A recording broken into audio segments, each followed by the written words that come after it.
Welcome to 30 Days of Sound Body Wisdom. I'm so glad you're here. I'm so glad that you chose to do something wonderful for yourself, especially now because this month is Self-Care Awareness Month.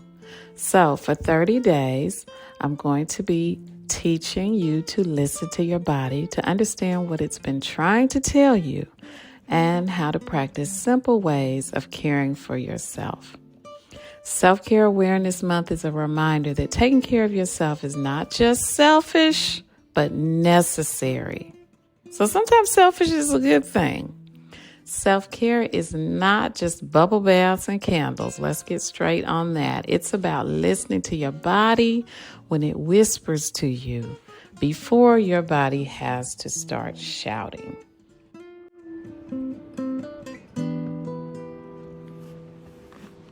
Think about it. Stress often shows up in the stomach. When you're stressed, you may not have an appetite, you may even get an upset stomach, or you may have a habit of stress eating. That's why people say, I had butterflies in my stomach, or that news made me sick to my stomach. Now, over time, ignoring symptoms of chronic stress can lead to ulcers, irritable bowel syndrome, or acid reflux. Grief is carried in the lungs. So when you're having a hard cry, you may notice a lot of mucus forming. It's also why grief can feel heavy and why we say, it took my breath away. Suppressed grief and sadness are often linked to asthma, bronchitis, or even chronic breathing problems. Anger lives in the liver. So you may have heard the phrase, he was boiling with anger. Some of the things that unprocessed anger and resentment can result in are gallbladder stones or hepatitis or some other type of liver disease. Now, joy expands our heart and sadness contracts our heart. You know the saying that warms my heart when you're feeling really happy about something, or if you're really sad, then that's referred to as something heartbreaking, right? Emotional highs and lows affect the mood, but also can impact our blood pressure or even increase the risk of heart disease when joy is blocked and sadness is overwhelming and prolonged. Fear also can affect us, of course. It shows up in the kidneys. Think about when something shocks you or terrifies you, you all of a sudden have to go and pee. That's the kidneys doing their job. And worry, it's known to sit in the shoulders and the neck.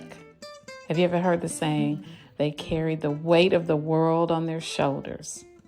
Tight shoulders and a stiff neck are not just from poor posture, but they can come from chronic worry, which is also linked with migraines, tension headaches, and high blood pressure.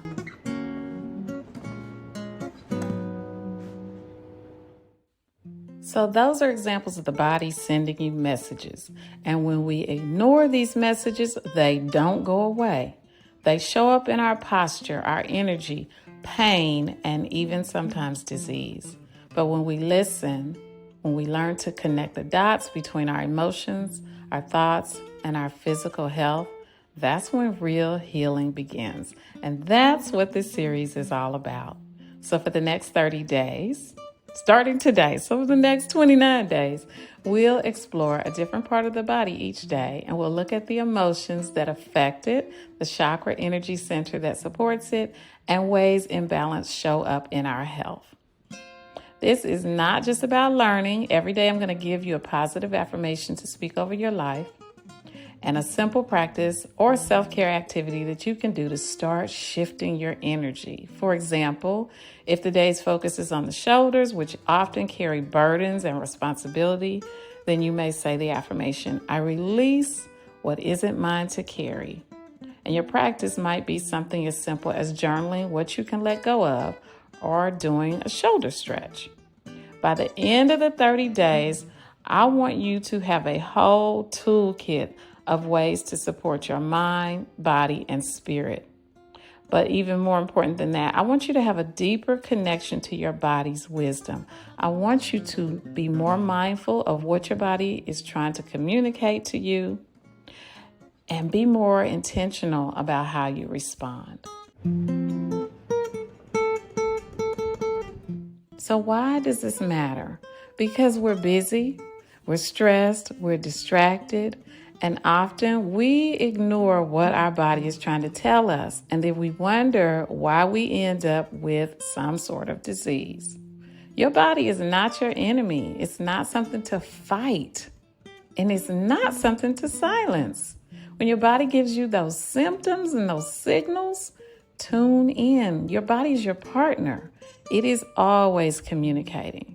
And when you learn to listen, you begin to unlock your own personal power to heal, to grow, and to live more fully. And that is self-care at its core.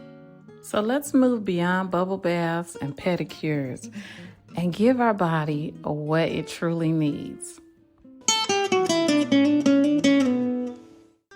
All right, so here's what I want you to do today. Take a few minutes right after watching this video and just sit quietly. Put your hand on your heart, on your stomach, or wherever you feel drawn. Take in a few deep breaths and ask your body, what do you need from me right now? Then listen for the answer. It might come as a thought, it might come as a feeling, or it may just come as a sense. But your body is communicating with you all the time. This simple act of listening is where healing begins. If this resonates with you, I want you to subscribe so that you do not miss the next 29 days. Each day, I will give you a new video, so be ready. Tomorrow, we'll start at your foundation, which is your feet and legs, and how fear and other emotions may show up there as pain and discomfort, and what you can do to restore balance. Thank you for joining me today, and thank you for choosing to care for yourself in this way. This is the beginning of something powerful. It's not just a series of videos, but a deeper relationship with your body, your emotions, and your spirit, and quite possibly your pathway to healing yourself. This is 30 days of sound body wisdom. Now let's begin the journey. I see you tomorrow.